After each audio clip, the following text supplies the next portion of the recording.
2 fois. Cette fois-ci, tu vas payer pour tes mensonges. Attends, pousse-toi. Arrête. C'est pas vrai.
Chère Pauline Paris, cher Simon Benssa, cela fait bientôt 3 ans que vous jouez ce spectacle Marlaguette, que vous jouez actuellement au Théâtre de la Boussole. D'abord, pouvez-vous donner l'adresse du Théâtre de la Boussole? 26 rue Dunkerque. Je suis pas sûr du numéro. Bon, rue Dunkerque, les gens trouveront sur Internet. Face à la gare du Nord. Face à la gare du Nord, voilà. Alors, moi, j'ai enregistré plusieurs émissions à l'époque lointaine où je fus animateur radio sur Fréquence Protestante. J'avais enregistré 3 émissions sur votre spectacle en 2002, une avant l'avant-première. Avant l'avant-première du spectacle, c'était en 2012, ça remonte à il y a longtemps, et 2 autres en 2013, je crois, ou 2014, je me souviens plus exactement. Et ce que je voudrais simplement vous demander, on va pas épiloguer pendant des heures, c'est quels sont vos souvenirs les plus marquants depuis que vous jouez ce spectacle? Quels ont été les moments forts de l'aventure de Marlaguette? Et de plus en plus, ce spectacle auquel moi-même je suis très attaché, et auquel vous deux vous êtes certainement attachés aussi depuis le nombre de représentations que vous avez jouées un peu partout en France et un peu partout à Paris et en région parisienne. D'une part, quels sont vos souvenirs les plus marquants des représentations que vous avez données de ce spectacle? Et qu'est-ce que ce spectacle représente pour vous? Je crois que ces deux questions sont suffisantes et je crois qu'avec ça, nous avons la matière de faire une interview. Donc je n'ai plus rien à dire, je vous laisse parler l'un et l'autre. Facile. Vas-y Monsieur d'abord. Castelnobel. Moi j'ai un souvenir. Vas-y. C'est le souvenir très marquant. C'était quand on a joué dans une école dans le 18e et qu'au milieu du spectacle, il y a tout le rideau de fond de scène qui s'est arraché quand Simon a sauté dans l'arbre. Et là, on s'est retrouvés à jouer sans aucune cachette ou se changer ou quoi que ce soit. Ouais. Seulement un arbre tout seul au milieu de la scène. Et ça, c'était mémorable. Oui, c'était au tout début, on avait juste joué 2 ou 3 fois au Lucernaire, Ouais. au moment de la création, et puis on avait... Et c'était où ça? La première fois qu'on faisait une école. C'était dans une école. Ouais. Oui, c'était dans l'école de mes filles pour faire un peu d'animation dans cette école, qui est dans un quartier un peu difficile dans lequel il n'y avait pas beaucoup d'animation de ce genre. Et ça avait été d'ailleurs un très bon souvenir. Et Malgré tout. malgré tout, oui, Spectaculaire. C'était un souvenir très original au moins. oui, Ouais. c'est très sympa. Les gens étaient très sympas. Et ça a fait rire les gens, ce qui s'est passé, ils ont rigolé. Le Oui, public, ouais. ils ont pensé que c'était fait exprès. Ah, d'accord. Ouais. Donc on était assez fiers. C'est quand même assez balèze Ouais, comme effet ouais. spécial. Ouais. C'est grandiose, ouais. Ouais. Et après, on a rejoué d'ailleurs dans ce quartier, dans le quartier de la Goutte d'Or. Longtemps après, on a joué, tu te rappelles, en mai dernier, FGO. au centre Barbara Fleury Goutte d'Or. Et c'était aussi, pour moi, une des représentations parmi les plus sympas en tournée, parce que le public était, alors qu'on s'attendait à avoir des enfants difficiles, chahuteurs, tout ça, parce que c'est la réputation du quartier. En fait, les enfants avaient été particulièrement attentifs, ils étaient complètement rentrés dans l'histoire, et ça avait été assez touchant, et aussi c'était une très bonne surprise. Ouais. Oui. Mais par contre, on a joué dans. La salle Gaveau, c'était pas mal aussi. Ouais. Ah oui, ce caveau, c'était grandiose. Ouais. Ouais. C'était impressionnant. C'est marquant parce que. C'est la plus C'est la grande salle classe. que vous avez jouée. C'est la Ah oui. plus grande salle, le plus grand nombre de Ah places. oui. Ouais. Et c'était quasiment plein ce jour-là, je crois. Ben, c'était plein, disons que la jauge est un petit peu limitée pour les spectacles jeune public. Ils condamnent certains rangs, sinon les enfants peuvent pas voir. Et ils ont dû bloquer les réservations parce que les 700 places s'étaient vendues, et là, ça avait été très très très sympa de voir que on avait autant de monde dans cette salle. C'était assez différent de tout ce qu'on avait fait, parce qu'on joue quand même le plus souvent dans des salles de 100, 200. Ouais. Parfois des salles de 500 places, je vous ai vu dans certaines banlieues, il y avait des très très grandes salles. Oui. Une fois, je me suis même fait expulser. C'est un souvenir personnel que j'ai de ce spectacle. J'ai été expulsé avant le début du spectacle. Moi aussi, je pourrais en raconter des souvenirs. À force d'avoir vu ce spectacle un grand nombre de fois, j'en ai aussi des souvenirs. Ouais, donc la salle Gaveau, là, c'était assez terrible. Et alors, il y avait une fois où c'était une immense salle, super grande, avec les portes faisaient au moins 5 mètres de haut. Tu te souviens de cette Oui. salle en Mais c'est là banlieue? qu'ils m'ont viré. Ah, c'est là? Alors moi, je me souviens de cette date parce que je crois bien que c'est là où j'ai commencé au moment où la lumière s'éteint et où je dois arriver sur scène, je me suis aperçue que j'avais oublié mon micro. Et il fallait que je remonte 3 étages où étaient les loges, parce que c'était un immense bâtiment. Ouais. Remonter alors qu'il n'y avait plus de lumière, que tout le monde arrêtait de parler, j'ai dû courir, aller chercher le micro, redescendre. Au bout de 10 minutes où le public était dans le noir, je suis arrivée et on a commencé. Ouais. Et c'est pas c'était bien. dans cette salle aussi où tu étais malade et où tu t'étais mis une bassine dans les coulisses pour pouvoir vomir en cas de... Ouais. C'est ça? Mais c'était un souvenir que je gardais pour moi. Ah d'accord. Mais c'est pas grave. Hein. On peut faire des couples C'est les avec risques, Raphaël, on fera des couples. Hein. Non, mais ça Ou me nous dérange n'en ferons pas. Ça fait partie du... Ça fait partie du métier, Voilà. chère mademoiselle. Ouais. Bon, alors maintenant, peut-être que maintenant vous avez évoqué vos souvenirs les plus marquants, à la fois les pires et les meilleurs, qui sont finalement assez inextricables, parce que quand on parle de souvenirs marquants, très souvent le pire et le meilleur, ça ne fait qu'un. Tout à fait. Donc, parlons de la deuxième partie de la question que je vous ai posée en introduction de cette interview. Ce spectacle que vous avez joué au moins 120, 130, 140 fois 250. 250 fois, ouais. Ouais. Moi, j'ai dû le voir peut-être 80, 90 fois. J'ai pas compté, pense. je compterai pas. De toute façon, je compte pas. Quelque chose comme ça. Mais je suis probablement le spectateur à l'avoir vu le plus grand nombre de fois. Ah non, point douter. Voilà. Donc je sais de quoi je parle et je recommande vraiment aux gens d'aller voir ce spectacle qui est une pure merveille. Et je l'ai dit, je l'ai écrit, je l'ai redit. Bon, moi je dois dire une toute petite anecdote. L'avant-première de ce spectacle a eu lieu 2 jours avant la mort de mon père, la première 2 jours après.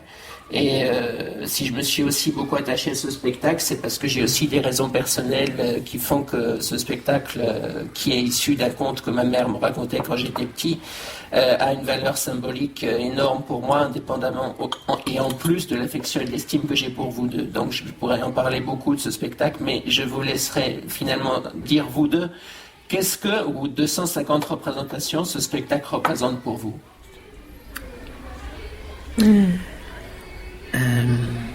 Alors ça représente déjà notre gagne-pain, je crois. On peut le dire. Non mais ça représente beaucoup du fait que c'était pour nous le premier spectacle qu'on ait joué, et certainement pas le dernier puisqu'on est en train d'en préparer un autre. Mais en tout cas, c'est la première fois qu'on est monté sur scène En tant que comédien. dans un théâtre. Ouais. Avant, on avait fait pas mal de chansons, simplement de la chanson, mais alors là, c'était vraiment une découverte. Donc c'est toute une partie de notre vie, c'est un nouveau métier qu'on a appris, c'est quelque chose qui nous habite en permanence depuis 3 ans qu'on le joue. On l'a commencé comme un défi en partant un peu de rien en fait. Oui. Et peu à peu, ça a pris, ça fait 3 ans qu'on joue, ça continue, donc on a réussi, quoi. Je tiens quand même à dire une chose, une toute petite parenthèse. Il y a énormément de spectacles pour enfants, mais les spectacles pour enfants qui se jouent pendant près de 3 ans, même si c'est dans un certain nombre de théâtres, mais qui restent à l'affiche pendant plus de 3 ans, ça arrive parfois, rarement pour des spectacles pour adultes, pour des spectacles pour enfants. Je dois dire, je m'y connais quand même un tout petit peu dans le monde du spectacle, c'est très rare. Ah ouais. Je ne savais pas. C'est vrai que le succès pour l'instant ne semble pas après à s'arrêter. Depuis qu'on a fait le festival d'Avignon, qu'on a eu une tournée assez importante qui s'est mise en place, qu'on est en train de faire, puis qu'on a fait cette reprise à la Boussole. On a l'impression que ça pourrait durer encore. Hein. Nous, en tout cas, on n'est pas lassés. Ça, c'était une découverte intéressante aussi, c'est de voir qu'on peut très bien jouer un spectacle plus de 200 fois sans en avoir marre. Ouais. Alors ça, c'est très intéressant. Vous avez encore maintenant du plaisir à le jouer, ce spectacle. Oui, il y a encore des surprises. Oui, et puis on ne cesse d'essayer de s'améliorer. Moi, je peux remarquer des choses imperceptibles que je suis peut-être le seul spectateur à pouvoir remarquer, mais effectivement, à bien des égards, ce spectacle a beaucoup évolué depuis sa première au Lucernaire, depuis début 2013. Ça devait être le 15 ou le 16 janvier, le 16 janvier 2013, la première, c'est ça. C'est ça, oui. Ouais. Mon père est mort le 14. C'est intéressant. Oui, c'est jamais fini. on peut jamais être complètement. Si jamais un jour ça arrive, je pourrais prendre le rôle du loup et tu Voilà, histoire de remettre un peu de piment. Un peu de piment, ouais. Ce serait une idée. Bon, maintenant, je vous laisse conclure cette interview. Je crois qu'on a dit l'essentiel.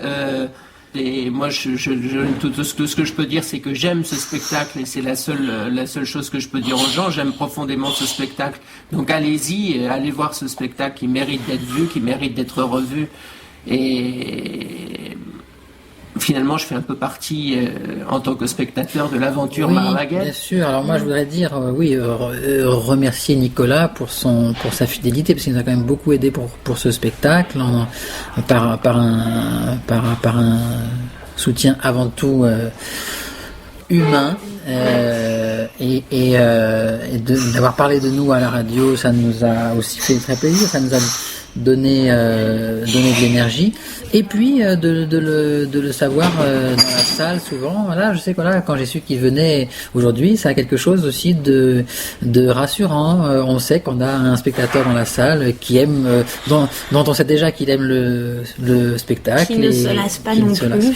Donc c'est peut-être aussi ça, ce genre de choses qui nous pousse à ne pas nous lasser, si on sait que d'autres ne se lassent pas non plus. Mais finalement, pour moi, pourquoi est-ce que j'aime à ce point-là ce spectacle, c'est que j'y vois un message de tolérance, tout simplement, sans faire de grands discours. Un message de tolérance, la différence entre cette petite fille et ce loup, qui sont de deux univers totalement différents, qui vont devenir amis avant de se séparer, mais qui vont rester amis malgré tout, toujours copains.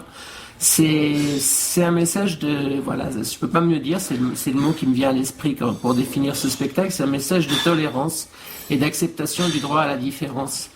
Et pour moi, c'est un sujet, pour toutes sortes de raisons, qui m'est extrêmement cher, et je dois dire, c'est aussi l'une des raisons qui fait que j'aime ce spectacle. Bien, tout à fait d'accord avec cette interprétation. Écoute Simon, merci infiniment. Merci beaucoup à vous, Pauline. Et puis, juste 2 mots. Qu'est-ce qui vous viendrait spontanément à l'esprit pour dire aux gens de venir voir ce spectacle? Que vous y tenez beaucoup et que vous l'aimez beaucoup, même après avoir joué 250 fois, finalement. C'est ça, peut-être. Je crois que c'est une bonne idée. Ouais. La meilleure, peut-être. Sans doute. Écoutez, merci beaucoup à vous deux.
Enfant, quand me vient ta voix dans le vent, le cœur battant, je rêve d'avant.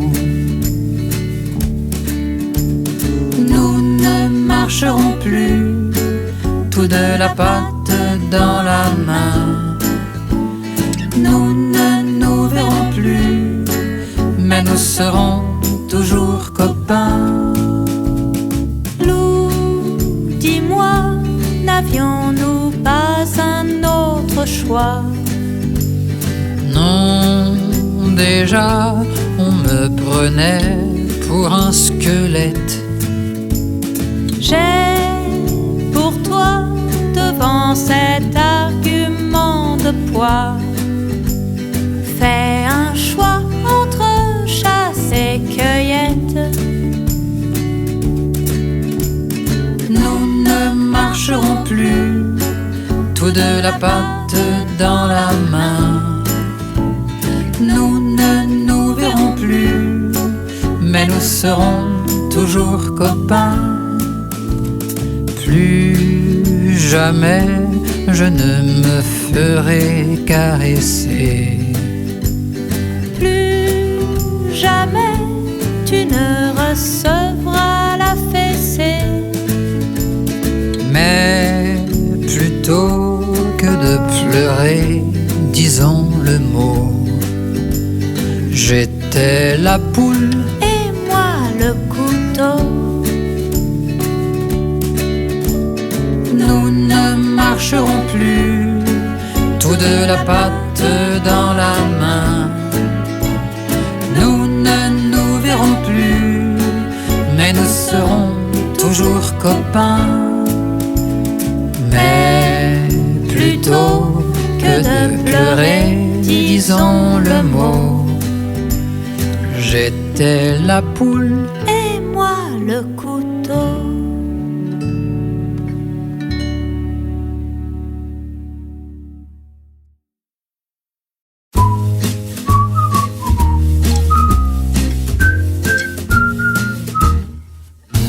Bonjour les petites bêtes.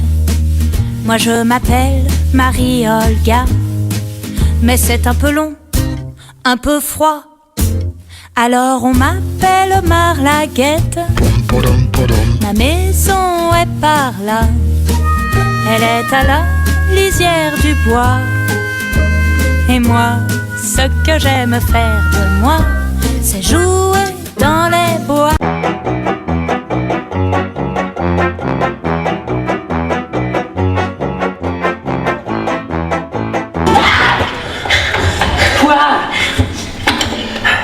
Aïe aïe aïe, c'est pas du gâteau, voyez-vous, de ramener un loup dans les clous. En 10 leçons, moi sa maîtresse, je le change en puits de sagesse, le fais sortir de sa tanière, lui montre les bonnes manières, le force sans qu'il se rebiffe, à lire, à compter sur ses griffes.